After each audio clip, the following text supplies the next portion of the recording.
you, Mr. Chair. My name is Stan Riffle. I think you all know me. I've been in front of you many, many times. I can't help but listen to someone like Dean here and recognize sort of the double standard that's going on here. You got these fellas, these folks that come up here and say, you know, we want to stay in the town of Brookfield. There's a possibility we could have been annexed into the City of Brookfield, but we just didn't want that. And here, we turn around and attempt to bring in a whole bunch of folks that reside in the Town of Waukesha, which I'm proud to represent here today. Complete double standard.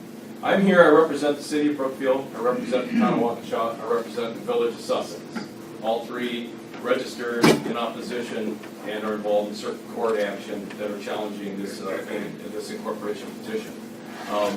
I am going to start out because, and I wanted to wait till Mr. Eggleston came back in here because this has to do with a question that he raised. And I don't know when he's coming back. We get up. We called him. What I wanted to do was, I have the Economic Development Director from the City of Brookfield here that is poised to address a couple of issues that will come up during the course of my presentation. And one of the things that was suggested here by Mr. Hamm and others was that this consolidation study concluded that it would not be a good idea for this consolidation to occur. And that isn't what happened. That's not what the study resulted in. I want Mr. Scott to deal with that and a couple other issues. I will tell you, as an overview, what I am intending to do here. We've heard a lot of things that are really irrelevant, completely irrelevant to your job. Your job is to take a look at the legal standards and determine whether or not they're met.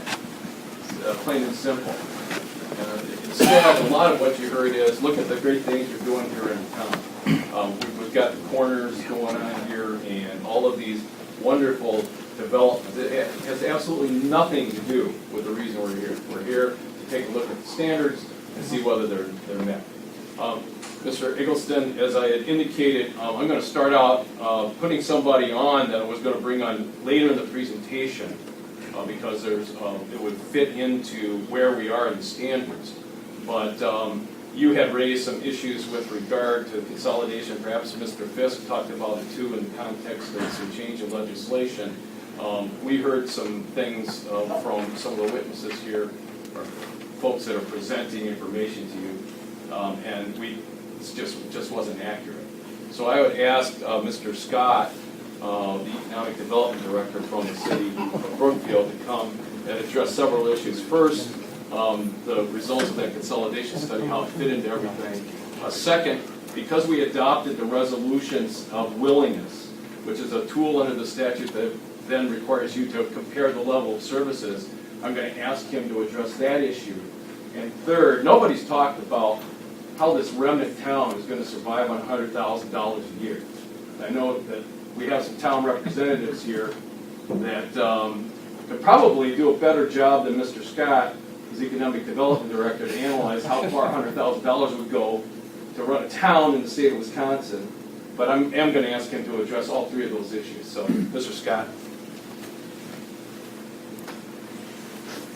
You just state your name and spell it for the record, please. My name is Robert Scott, and contrary to Mr. Riffle's assertion, I don't have the authority of economic development, but I am the Director of Finance for the City of Brookfield, and I have been in that position for nearly 16 years. First, last name is S-C-O-T-T. You could just slow a little bit so the report.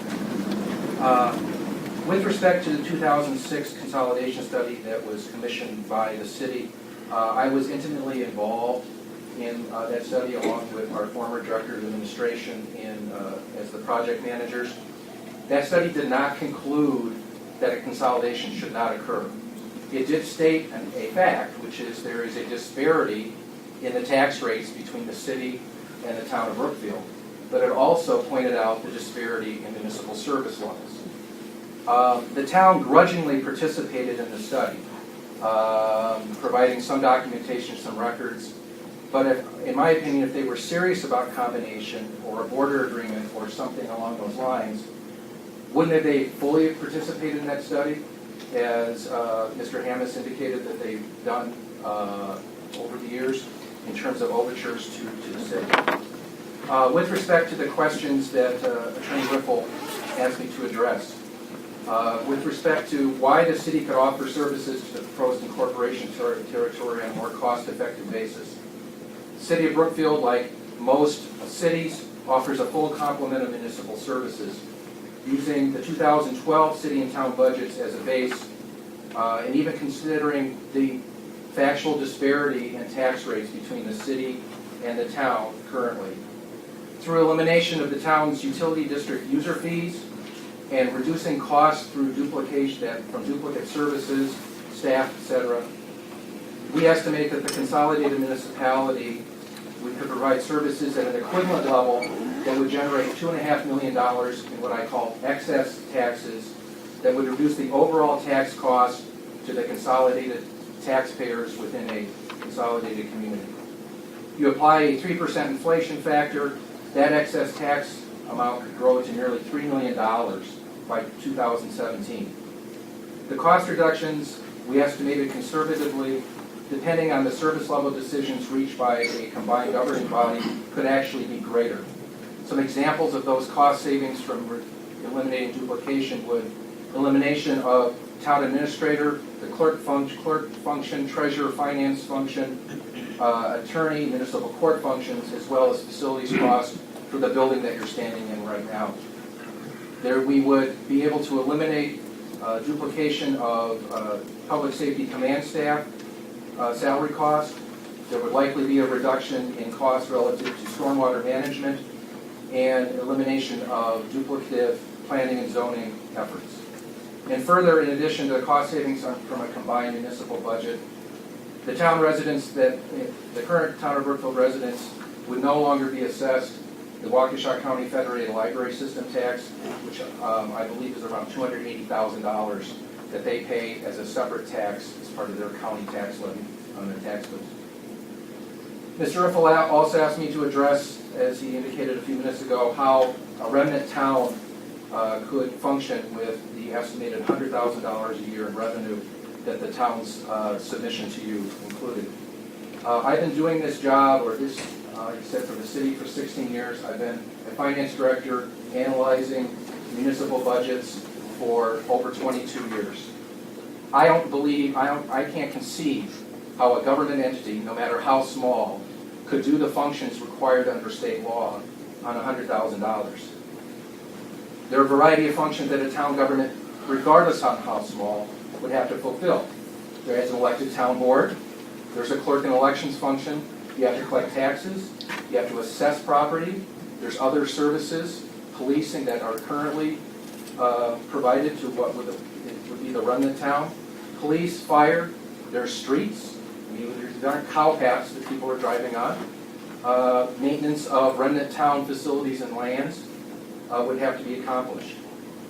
Using estimates again from the town's budget, we made some assumptions as to the cost for providing those types of services, and we estimate on a very conservative basis would be at least $115,000. So there's a gap of at least $15,000.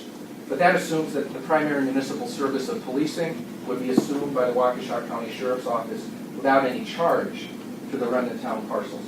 Whether that would occur or not, I'm not certain, because obviously the Sheriff's Office does not provide those services to the town currently, and whether the county would provide those at no charge, I don't know.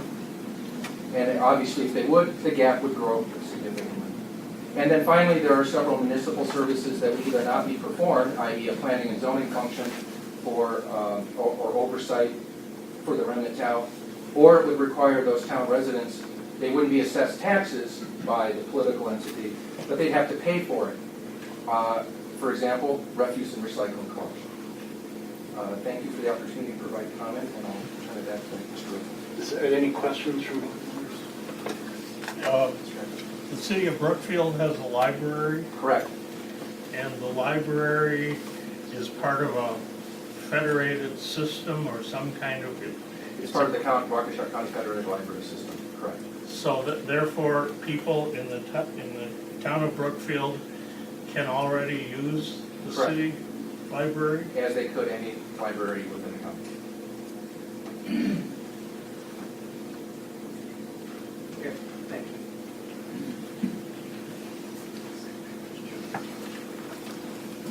you. As I indicated, I'm going to walk through the various statutory requirements that need to be met in order to have an affirmative determination by the Incorporation Review Board. But I start out by, and it's something that somebody has already recognized, that this is the third attempt to incorporate by the Town of Brookfield within the past 15 years. There was a petition that was filed by the Town of Brookfield in 1996. There was a petition that was filed in 2001. And with regard to the first two, there was, obviously it was a determination that they weren't met, and I'll show you that. But there were also clear directions to the Town of Brookfield as to, here's some things that you need to do in order to perhaps address some of these shortcomings that you have. And then, of course, in 2011, we're in 2015 now, they filed this incorporation petition that changed everything, made it much, much worse, because one, they attempted to grab territory from another town, and two, they left a tremendously fractured town remnant that you will see.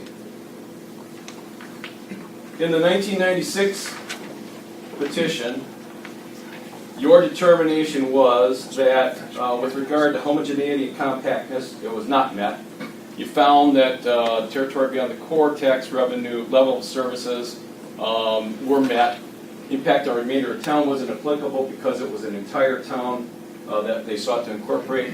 And you found that the impact on the metropolitan community was not met. Now, in 2001, which was the year that you made your determination on the 1996 petition. I'm sorry, you made a determination in 99, then 2001, 2 years later, they turned around and filed the next petition. In that petition, you took a look at it and said, well, geez, it's only been 2 years since the last determination. We're not going to do a full-blown rehearing on this. And remember, this was before you folks, the Incorporation Review Board, existed. This was George Hall and Eric Schmidtke and Mr. Zeinman, I think at the time, analyzing whether these met the criteria, and they put out their scholarly determinations. And in this case, it was the correct determination, in my estimation. And here again, homogeneity and compactness not met. Territory beyond the core, they said, just look at our previous determination, nothing's changed there. Impact on the remainder of town still wasn't applicable because they were looking at trying to incorporate the entire town. And then impact on metropolitan community, again, not met.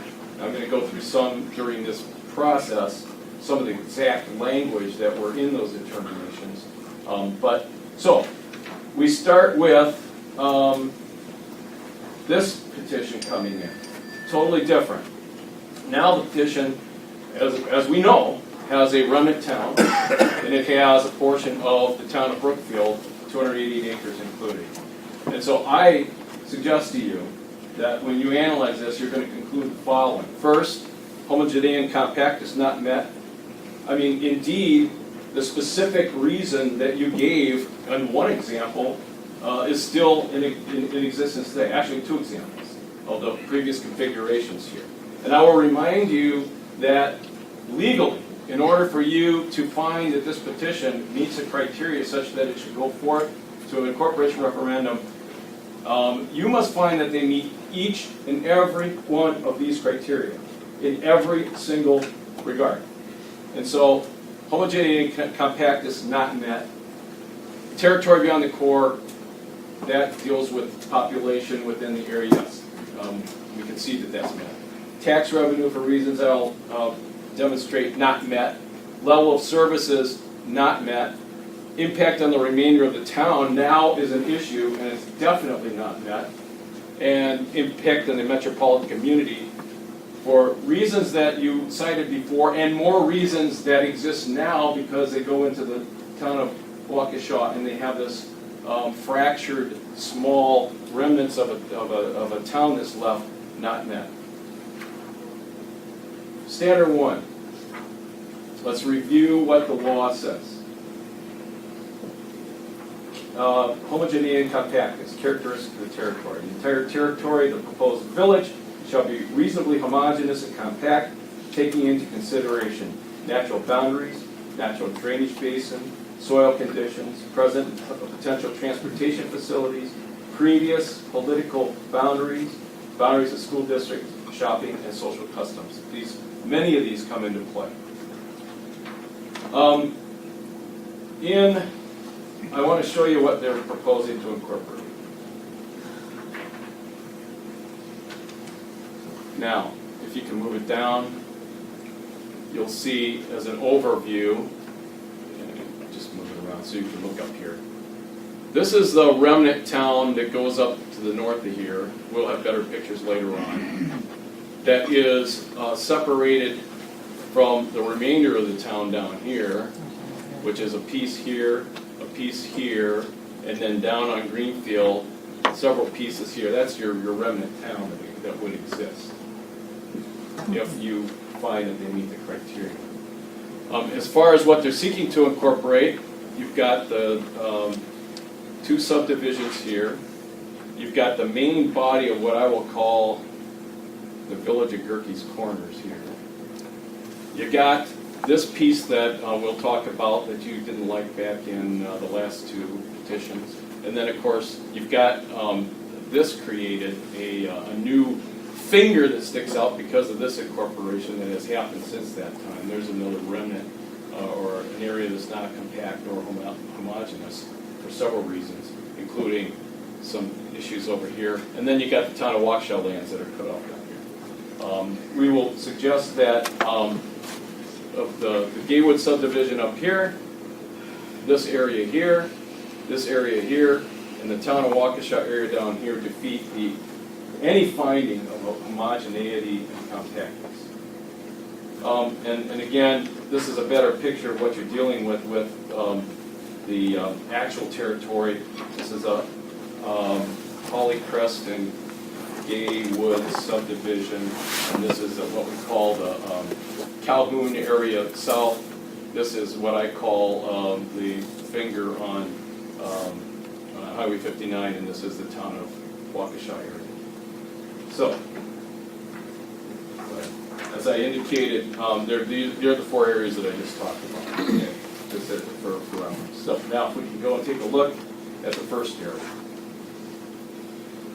This is the Hollycrest Gaywood subdivision area. There's 2 subdivisions that are divided here. Over here is the city of Pewaukee. All the way around here is the city of Brookfield. You can say that Springdale Road, which is a county trunk highway here. You please note how all of the infrastructure, all of the roads, all of this nicely and neatly creates a transportation pattern that is integral and integrated to the city. If you wouldn't know that there's any difference here. What you said about this back in 1999, in brief, the Hollycrest and Gaywood subdivisions are homogeneous to the city of Brookfield, as they are nearly indistinguishable in physiography and neighborhood character from the adjoining residential enclaves of the city of Brookfield. Retaining this area within the town also creates jurisdictional issues involving Springdale Road. That was in your determination. That was a reason. That and that alone was a reason why they do not meet the homogeneity and compactness standard. It existed in '99, it existed in 2001, it exists today on the basis of this petition. The next area that we talk about is this area here. Now, the color didn't come up so good, but this is one of those areas that they want to leave in town. Why, I don't have a clue, but it is obviously right here in the middle. This area here is, as you can see, connected to the rest of the village as proposed by a narrow corridor here, and then crazy configuration here that is, again, completely integrated into the transportation patterns of the city that surrounds it. You found that that defeated homogeneity and compactness as well. When you said, you called it Area B back then. You said that Area B is an integral part of the city's Calhoun Road South neighborhood plan, and therefore it defeated homogeneity and compactness.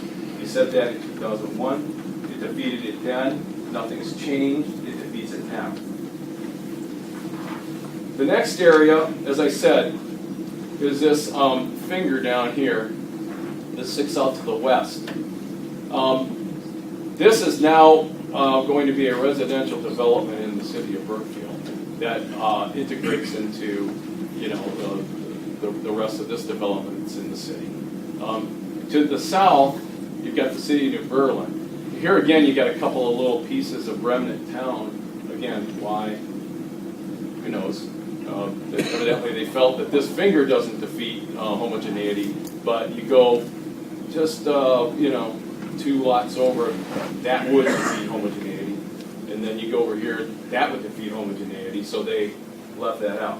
What's interesting to note here, no, you can leave right there, is that, and you'll have to look at a bigger map, and when we make our presentation to you, staff, and you can take a look at it, we'll have it in greater detail when you can see it right in front of you.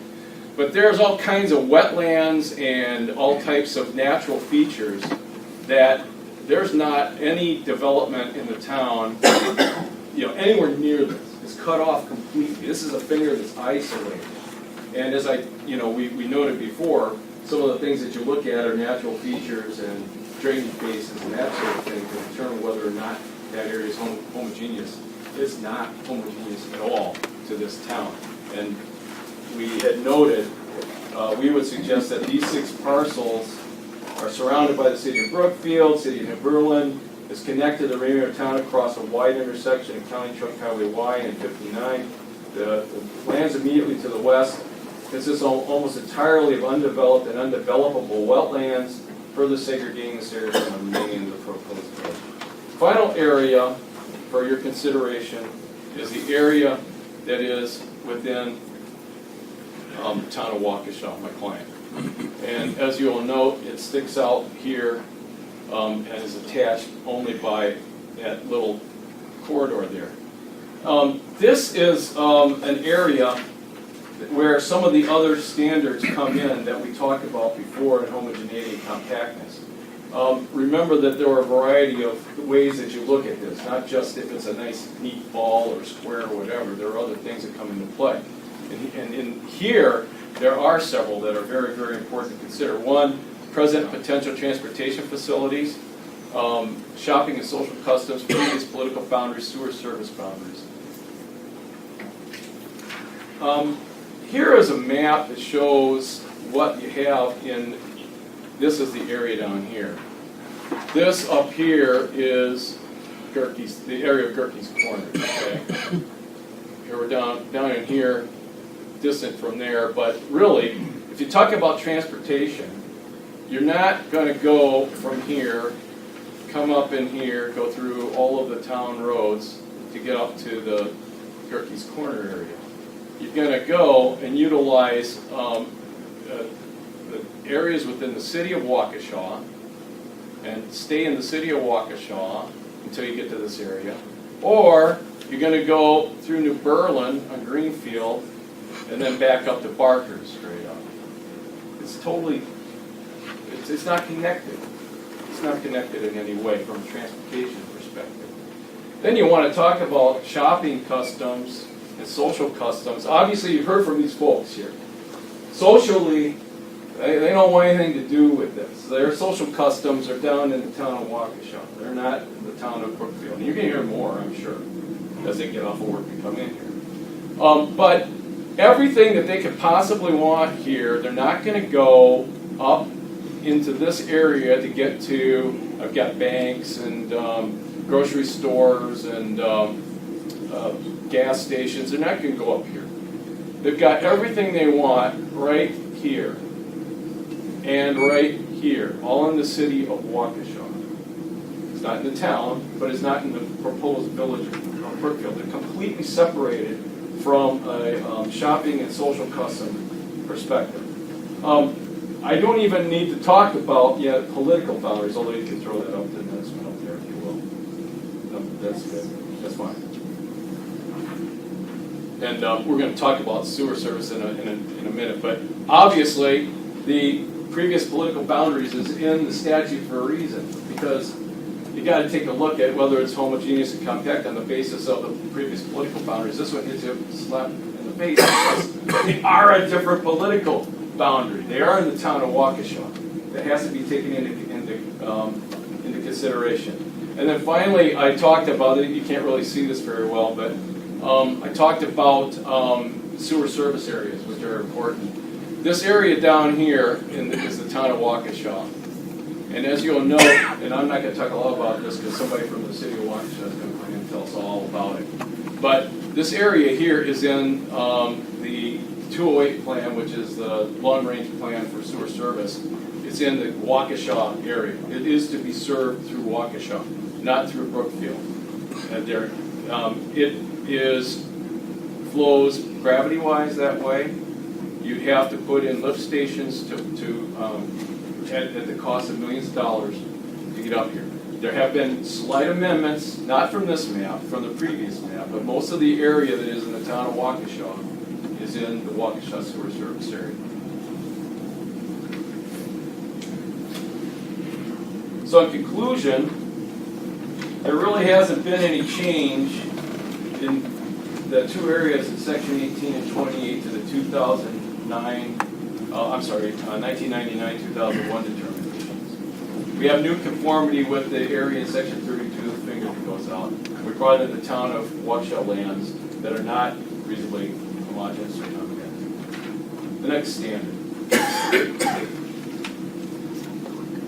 You know, their argument on tax revenue, and that is whether the present potential sources of tax revenue appear sufficient to defray the anticipated cost of governmental services at a local tax rate, which compares favorably with the tax rate in a similar area for the same level of services. What they have presented to you in their submission is a very simplistic statement that we've got enough money coming in to run what we run now, and we're only taking 288 acres more, and we're also jettisoning some areas that were harder to serve because they're farther away from us up on Capitol Drive. So trust us, we can handle it. That is not acceptable. They got the burden of proof on this, and they have provided you with nothing for you to analyze. You might recall that when I have been in front of you, I've been in front of you 3 times in the last 10 years, 12 years. At every single one of them, where I sought Incorporation, I gave you a 1-year village budget, I gave you a 5-year village budget. I asked you to analyze it carefully. You folks are all, local government, you know how to read budgets. And so you would have something to actually look at and say, yeah, that looks reasonable. They're giving you nothing. They got the burden of proof. And I'm going to tell you why that is somewhat concerning. I think I've already said they didn't give you a budget. So let's go to the next one. Some of the problems that you have here is they haven't even given you any information that you should be thinking about. And that is, first of all, you got tax revenue, but it comes with a host of problems now that you've got a town remnant, okay? Now I got to talk to you about how that works when you've got a town remnant, because they're glossing over a lot of problems that exist with that. One of which is, hey, don't worry, we've already promised this new town that will take care of them. Well, the way that the formation of the new government goes, they can't possibly promise that, because there is a town board right now. If you find that they meet the requirements of an incorporation, then they're able to go forward to a referendum. And the referendum is successful, then the current town board members become the new village board until they have an election, okay? So you got a town board right now, can't promise what the new village board would do even as an interim, because they may change their mind. But then, there's a village board after that. And then the other angle on this is, there will be a new town board in the remnant that's required. Right now, every single one of these fellas here that are on the town board, you get see their addresses down there? They live in the area to be incorporated. So, let's say that this thing gets through an incorporation referendum, you got a village, okay? These folks are now the village board until they have an election they'd like to sell. Who's the town board? There is no town board. Because you can't have town board members that don't live in the town. It's illegal. So, there will have to be a new town board for the remnant town. That town board is elected or appointed by the town clerk. We'll talk a little bit about it, but there's 136 people, I don't know how many of them are children, to choose from to fill all these positions. That's going to be an interesting thing for this new town that's going to be created. The point comes into play with this. Nope.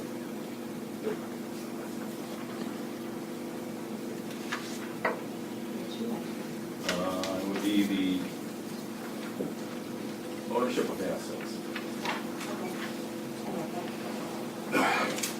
When this new village is created, there is a remnant town, right? That town owns every bit of the assets of the former village. It owns this, where we're sitting right now, all the real estate. It owns that real estate, that building over there that's got all of the fire trucks in it. It owns the place over there where you got the police squads. It owns all the squads. It owns all the personal property, the desks, everything here. All the employees are town employees. That is the fact, that's the law. The village has not told you how they're going to be able to deal with that transition. Now, they will tell you that there's a statute that's in place, that's how it's all going to be worked out, okay? And that is, the law would require a division of assets and liabilities. And I'm not going to get into the nitty-gritty of it, but you basically determine what percentage of the assets and liabilities based on several criteria should have to go to the new village and how much should remain in the town. The point is, there has been nothing presented as to how that's going to happen and the impact on the fiscal requirements of this village. If you have a situation where this new village board and the remnant town board don't get along, you're going to have litigation. You're going to have ultimately a judge that's going to have to make that determination. It's only happened once that at least is in a reported case in the state of Wisconsin, and it can be a tremendous cluster, if you will. And I just go back to the point that they have the responsibility to come forward and show you how this is all going to work. They haven't even presented anything. I assume they maybe started to think about it, but they haven't presented any information there. And then we talk about tax revenue related to town. We have two remnant towns, remember? You got the remnant town of Brookfield, but you also have a remnant town of Waukesha because they've taken a piece of it. And you're going to have the same analysis of the division of assets and liabilities with the town of Waukesha. I can guarantee you the town of Waukesha is not going to negotiate very nicely when it comes to division of assets and liabilities. There's no analysis of that. It's something that you should demand from them. Okay. We get to the level of governmental, I'm sorry. Nope. We're now to the level of governmental services. Okay. The next standard is the level of governmental services desired or needed by the residents of the territory compared to the level of services offered by the proposed village or city, and the level available from a contiguous municipality, in this case the City of Brookfield, which filed the resolution. Two components of this. One, level desired by the residents. That is the residents of the town of Brookfield and residents of the town of Waukesha. We've heard a lot about the residents of the town of Waukesha. And then the second aspect of that is the level of services based upon the resolution of willingness. I'm not going to go through that because you heard from our finance director, not economic developer, as I said before, and he told you how that plays out. We'll provide you with more information. But certainly, the city is in a much better position to provide that level of governmental services. But I would suggest to you that the level of services desired by these residents is something that you have heard that they don't want this level of services. And I can guarantee you that had they gone out and asked, they would have heard very loud and clear, because they have stated their position very, very clearly. And I think if anybody from the town marched down, you can see these are all signs that these folks, if you go out there now, you'll find signs everywhere saying no to this annexation. They've spoken loud and clear. I think you heard from one of the town board supervisors that there was a petition that went out to these folks. There was a tremendous response to that survey. I think there were 196 sent out, there were like 189 that came back, and all but one, as you heard, said not only no, but hell no. So, I indicated that we talked about the level of services available from the City of Brookfield. We adopted the resolution. We're in a much better position to provide services territory. I will point out that the City of Brookfield has no interest or desire to annex or take in any land from the town of Waukesha. It is just required under the statute. If you can adopt a resolution of willingness, you got to say, we'll take it all. So it's a legal maneuver that's under the statute. We did it so we can make this argument. Okay? Now comes the biggie. Before we move on to Yes. services, can I just ask a quick question? You said that the City of Brookfield can provide better services, could annex the area, provide better services at less cost. So we've got that information, but are you going to provide us like detailed Yes. information, like fire stations? Yes, we have all of that. Yeah, I didn't mention that I wanted to get through this hearing today to hear everything. We have our brief or our submission ready to go, and you will certainly have it before the 29th, which is the time that you have asked for it. But I didn't want to submit it. Here's some information here that I would need to address, and then, give you a supplement. It's better to have one cohesive document for you to review. And yes, it's all in our submission, both with regard to the town of Waukesha and with regard to the City of Brookfield. And there's actually a comparison of level of services between the town of Waukesha and the town of Brookfield. The town of Waukesha feels they do a better job in certain areas as well. So, all right, now the biggie, impact on the remainder of the town. This is the most egregious aspect of this petition, not only in a human setting, but in a standpoint of meeting the standards, because there was no thought in terms of how you deal with this. Can you find the map that shows the area to be incorporated? I want to make a point about this. It'd be map 2. Thank you. When I represent municipalities that I'm looking to get incorporated, and this is picking up on something that I think Mr. Fisk talked about. First thing you do is to try to anticipate problems and deal with them.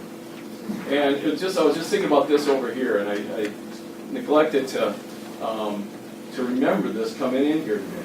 But you recall that I represent the City of Pewaukee when we got the City of Pewaukee incorporated. City of Pewaukee is this area here. That's the City of Pewaukee. Over the years. Yeah, it's too far south. Oh, okay. No, it isn't. No, it isn't. No, this is the southbound. This is section 36 of the City of Pewaukee. The original town. Okay. Well, what I'm suggesting to you is that area there, note that it's not in the 36 square mile area of the town of Brookfield. That was in the town of Pewaukee until about 1995. The city of Waukesha had annexed a good portion of the city of Pewaukee. And so this is a little area, much like this is a little area here. The town of Pewaukee recognizing, we saw, hey, this is going to be a problem. We come in front of you folks, and this is still in the city. You're going to say it's not compact, it's not contiguous, it's not in any way homogeneous. So we entered into an agreement with the town of Brookfield whereby they agreed to take that. My point is, you deal with issues like this in the setting of working with your neighbors. And I think I can fairly well guarantee you, they say that there would be no appetite on the part of the city of Brookfield to accept this. I beg to differ. I think the city of Brookfield would recognize that this is would be a smart thing to do. And if they wouldn't, I represent the city of Pewaukee. I can guarantee you they'd take it in a heartbeat. So these are the types of things that create problems here. But so getting back to the impact on the remainder of the town, you have to consider the impact, financial and otherwise, upon the remainder of the town from which the territory is to be incorporated. Now there are two remainders of the town, as I indicated. Now this is what we talked about before. This is the area north of Capitol Drive area, and the largest population base, you can't see it here, is we'll see it in a better, is a subdivision that's up here on Wire Road. Then, as I indicated before, you've got a lot of little nooks and crannies here. Then you've got this area here, and then down on, and then you've got this little guy here on Springdale, which is a two-lot, two parcels, and then you've got these parcels here. So I want to look at each of these remnants. Okay. You've got the impact on the remainder of the town. That's fine. Yeah, these are the areas I talked about. Okay. So the area, what's left in the town at the time of this petition was $28,554,400 of equalized value and 138 in population. And I want to keep those numbers in mind. They've changed. This is the area I was talking about up north of Capitol Drive. You can see that there's long parcels here. You've got this subdivision up here, and you have an area along Capitol Drive here. Now, since the time that this petition was filed and now, there have been some annexations, okay? And it will impact that $28 million figure that this town has to live on, which isn't $28 million anymore. It's not even $100,000 in tax revenue unless they raise their levy.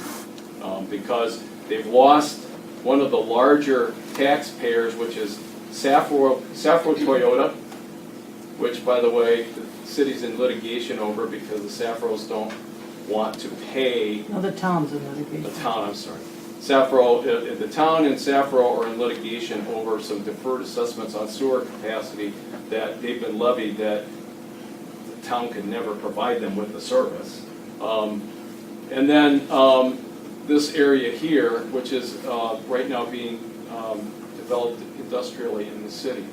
There's a substantial portion of that 28 million that's no longer there. It's substantially less now.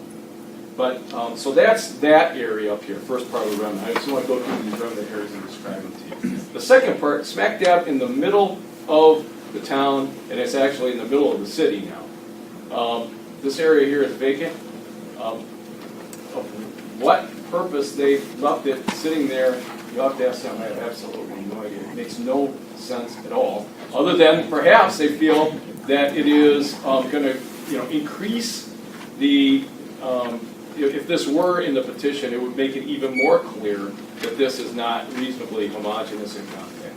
Okay. Then we have the Springdale Road. I told you about that little parcel.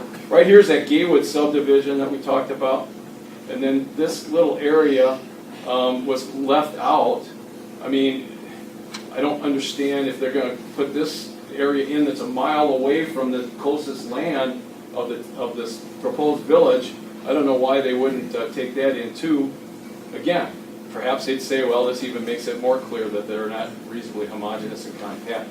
And then finally, down here, we talked about this area. This is that finger I talked about on Greenfield Road that is in their petition. And then you go 1, 2 parcels over, then you got this portion of the town, and then you got this remaining in the town.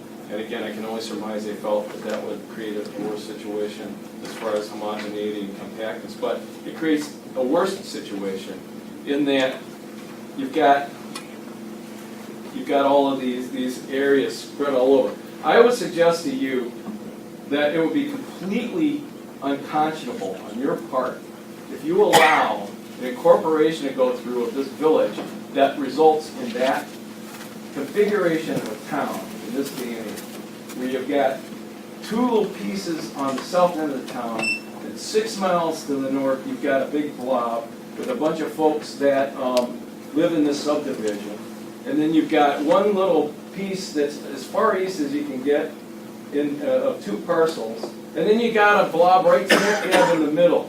It would make absolutely no sense. It would be unconscionable to do that. And then we talk about the financial impacts.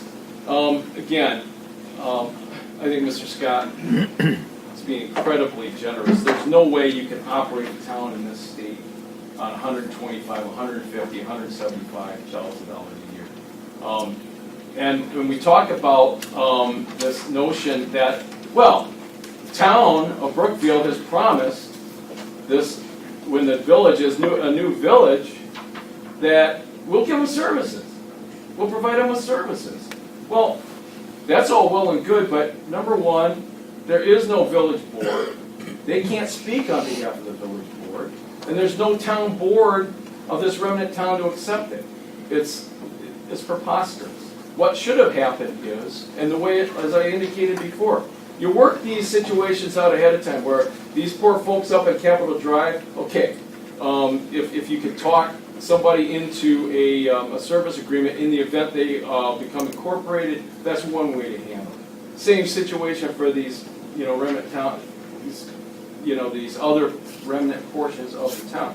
Then, if there is a situation where the new village board and the new town board can agree, fine. You could put that right in the agreement with, say, the city of Pewaukee for the northern part, the city of Berlin for the southern part. But this is just all stuff that's thrown up against the wall, is what it is. Now, the other aspect of this is the remnant town of Brookfield being able to even pay the cost of getting to the determination of divisions of assets and liabilities. They are responsible under the statute to do the appraisal of all this. You got to pay that cost. They would be wise to hire a lawyer, I know, but they would. Where's that money going to come from? Okay, I mean these are real issues, and so go ahead. And then they talk about the fact that, well, the city of Berlin will take these 2 parcels to the south, and either Pewaukee, Menominee Falls, Lisbon, or the city of Brookfield will take the area up in Capitol Drive. That's what they said. Okay. Well, there happens to be, at least with regard to Capitol Drive, and there's a landfill right there. It's a Superfund site.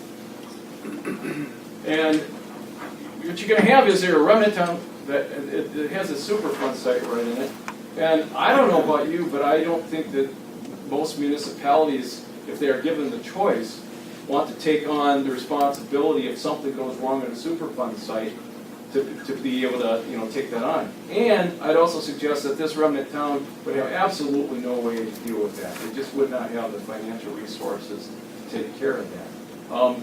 And as far as the Wire Road situation up there, you have a subdivision that I am told is in need of some, tender loving care with regards to its streets. It's ultimately going to need sewer, water. I can tell you, that I represent the city of Pewaukee from time to time, I represent the village of Menominee Falls, and I represent the city of Brookfield, and you take a couple of these issues into account. One, the Superfund site, and two, the nature of the distance that this Wire Road subdivision is in the condition, and none of them are really wanting to touch any of that. Now, Mr. Hammis represents the town of Lisbon. I thought perhaps he would have had a deal worked out where that was all shifting, but because it is contiguous. But I would suspect that they wouldn't want to be part of it either. Now we've got the financial impacts on the town of Waukesha. They're losing $43.5 million in equalized value. It's 4.3% of the town's value and 281 people.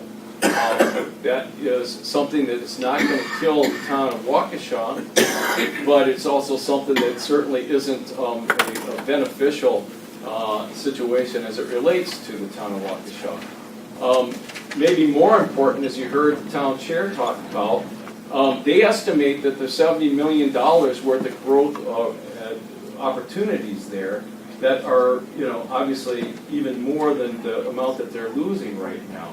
And you talk about this offer from the town to pay something over time.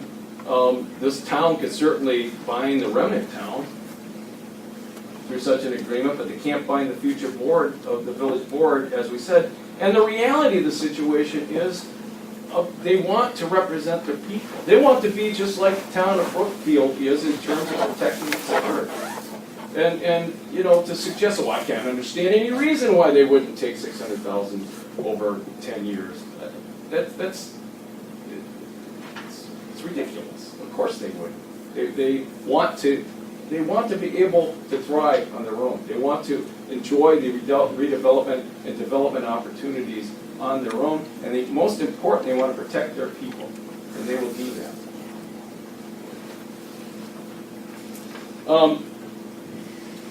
In addition, you heard about the loss of infrastructure, and that came in two ways. The first way was that there was this deal to, it was a DOT project that also involved local assistance from Town of Waukesha, the City of New Berlin, the City of Brookfield, the City of Waukesha, and it was supposed to have involved the Town of Brookfield.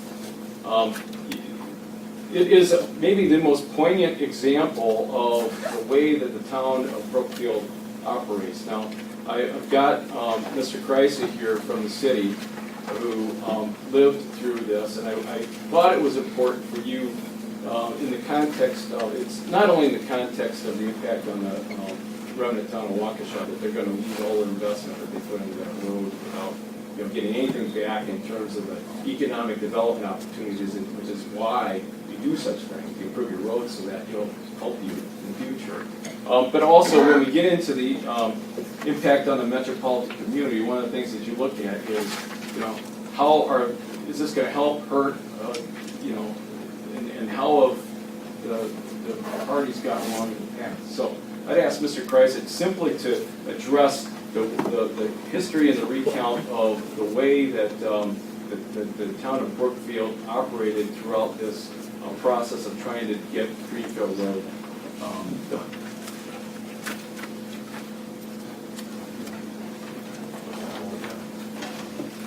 That'll work, that's fine, since you're doing them. You can just state your name and spell it for the record. Sure. I'm Grisa, G-R-I-S-A.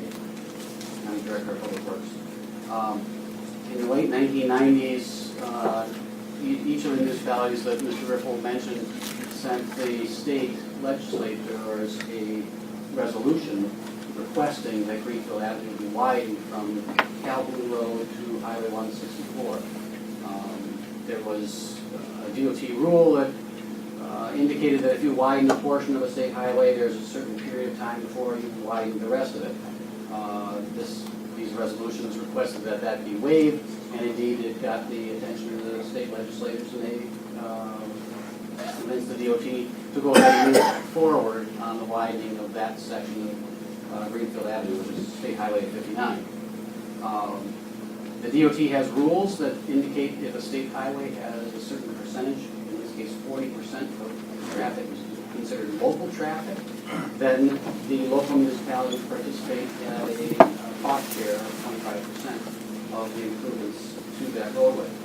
The state DOT performed that survey to determine what percent of the traffic was local traffic, and determined indeed 68% of the traffic was local traffic. So the 25% cost share was levied or determined that each local municipality would kick in. So since there were 5 municipalities potentially involved in this, we got together in the early 2000s and in 2002 and tried to figure out how best we divide up our 25% cost share. The state's in for 75%, we're in for 25%. How best do we do this? We proposed 3 methods and determined the third method was the best, which was a compromise of where the traffic was coming from, how much frontage each municipality had on that roadway, and then the third is a combination of those 2 methodologies. Now initially, as you might guess, negotiations occurred, not everybody agrees, and it took some time. Eventually, 4 of the parties agreed: the City of Brookfield, City of New Berlin, Town of Waukesha, and the City of Waukesha. Interestingly enough, the City of Waukesha has 0 frontage on that portion of Greenbelt Avenue that was to be widened as part of this agreement, but they recognized some of the traffic was from and to the City of Waukesha, so they agreed that since they're a generator of that traffic, they need to contribute to that project. Town of Brookfield never did agree to any portion of that local cost share when we were working with the municipalities, and subsequently the DOT tried to enter into direct negotiations with the Town of Brookfield to get them to contribute some share. It's my understanding that the DOT was never successful in getting the town to agree to pay for any portion of Greenfield Avenue widening. It was critically important in this widening because traffic accident rates were 3 times the state average on that section. In fact, during the negotiations or subsequent to the town saying they weren't going to pay, there was a fatality on that section of Greenfield Avenue. So it was very clearly a safety concern. And since 68% of that traffic was local traffic, those were our residents, those were our citizens, those were folks who live and shop and work in our communities. So we felt a responsibility to make certain that that project moved forward. In fact, we were so convicted of that, the City of Brookfield actually contributed additional dollars over and above what our cost share would have been in order to make certain that Greenfield Avenue project would move forward. So that took place over a period of 6 to 8 years. Certainly, we recognize negotiations take time, and we worked for the first few years on that. Eventually, worked with the DOT directly to make certain that the road did get widened. It is now widened in serving all 5 communities very well. Any questions from staff or board? Thank you.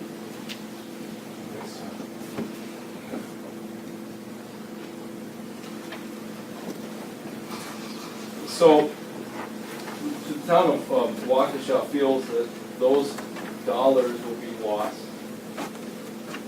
And in addition, as you heard from one of the residents, former town board member, they also put $130,000 in Springdale Road that would likewise go if this incorporation goes forward, and that will be lost to them as well.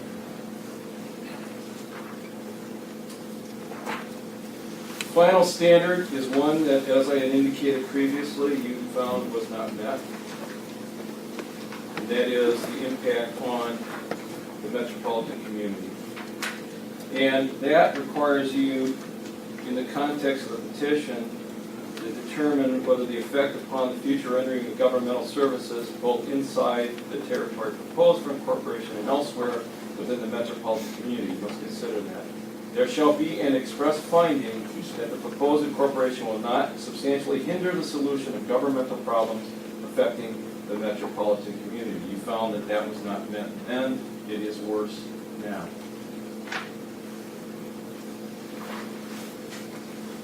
Since the time that we were last here, the legislature has adopted 2011 Wisconsin Act 11. This created section 660203.4M. This legislation was in direct regard to this incorporation petition, recognizing that there were bad effects that would fall upon folks in one town if there was a land grab by another town. And so a new section of 66, no, you right there, please, was created that states, if territory designated in the petition is comprised of portions of only 2 towns, the territory may not be incorporated unless the town board of each town adopts a resolution approving the incorporation.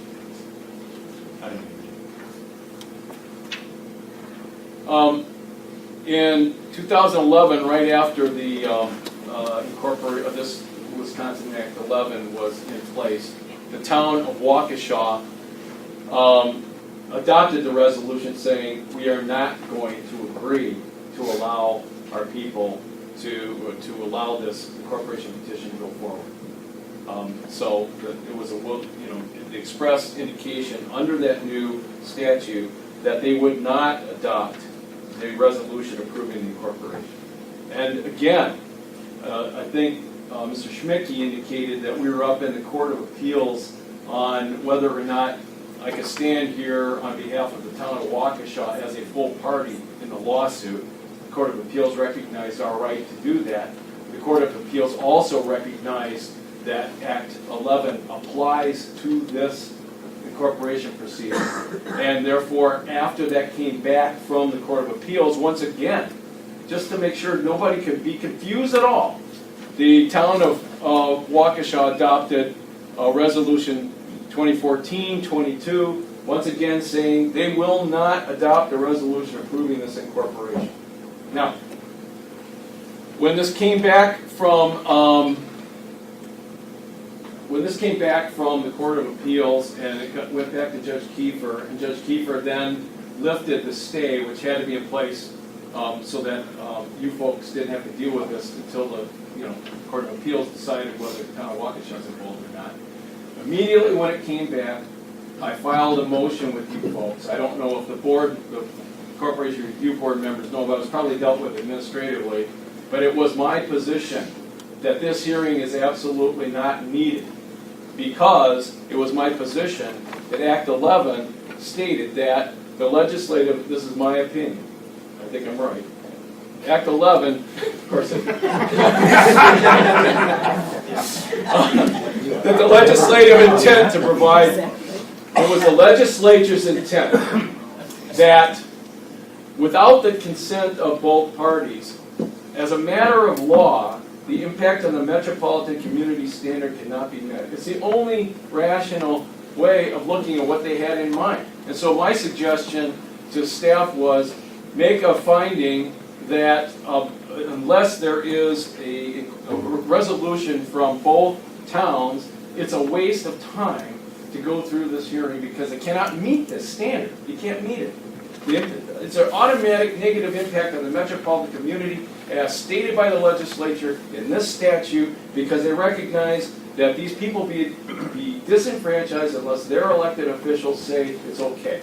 That's my position. I think that itself defeats the impact on metropolitan community standard. They cannot meet this. But there's more. But if you go back to the previous slide, please, there can be.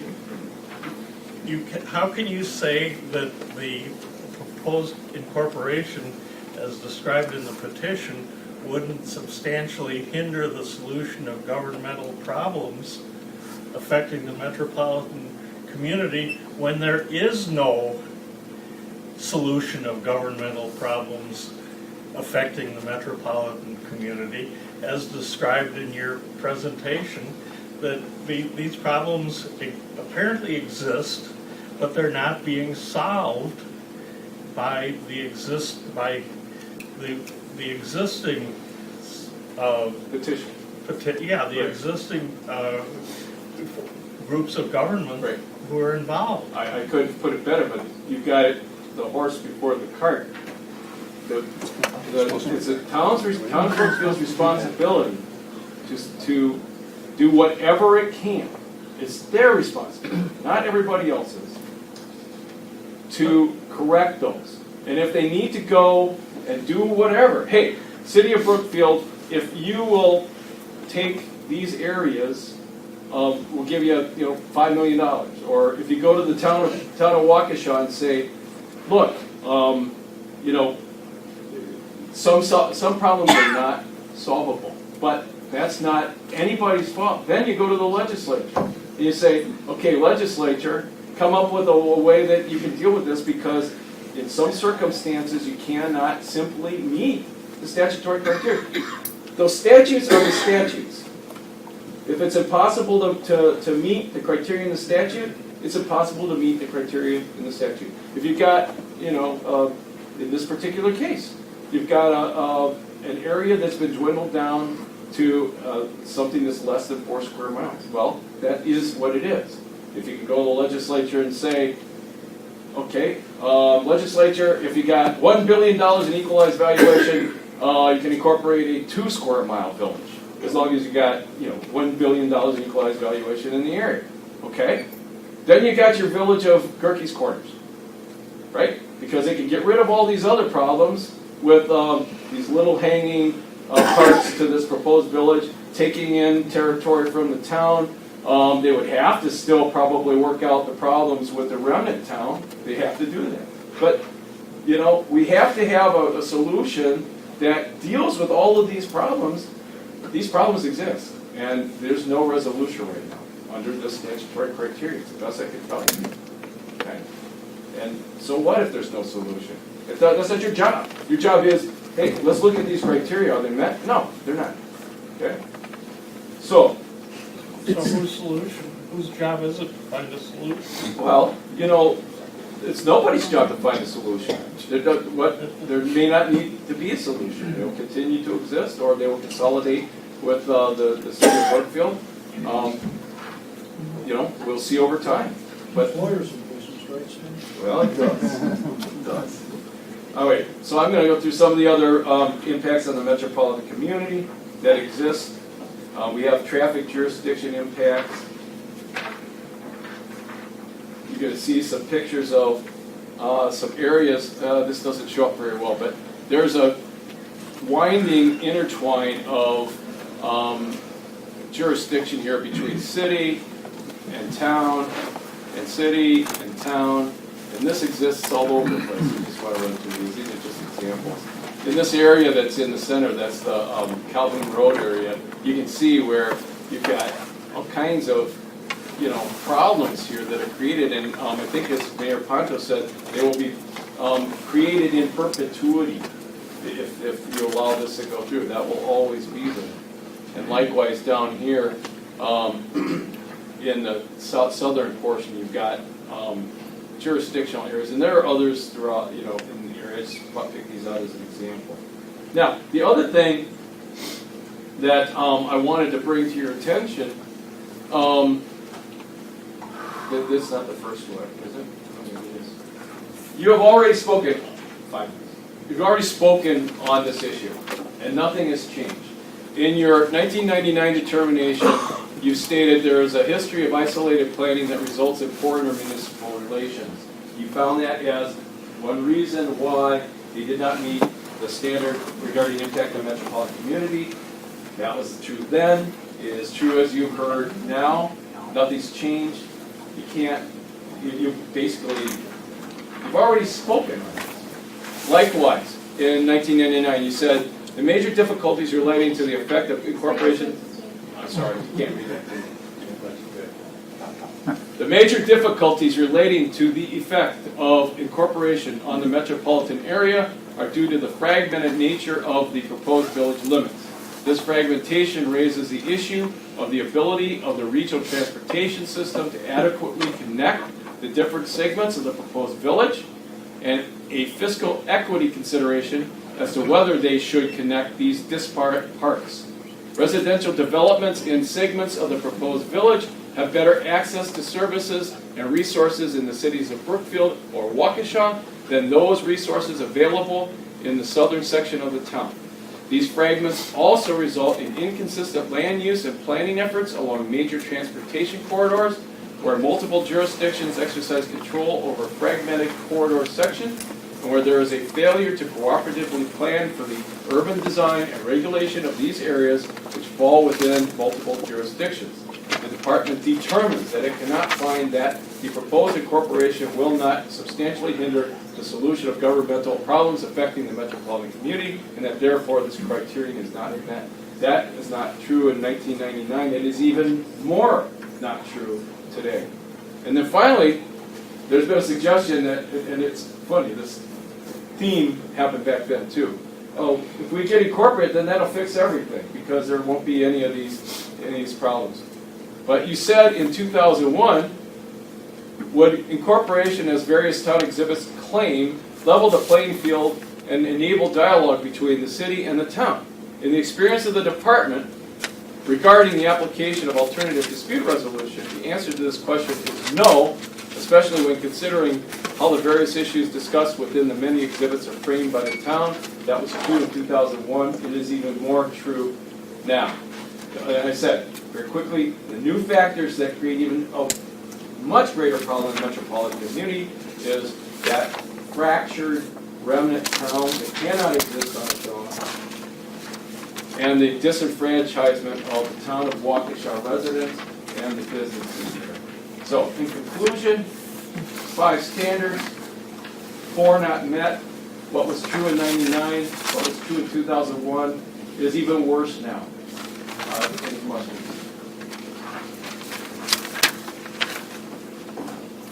Okay, see no questions, thank you.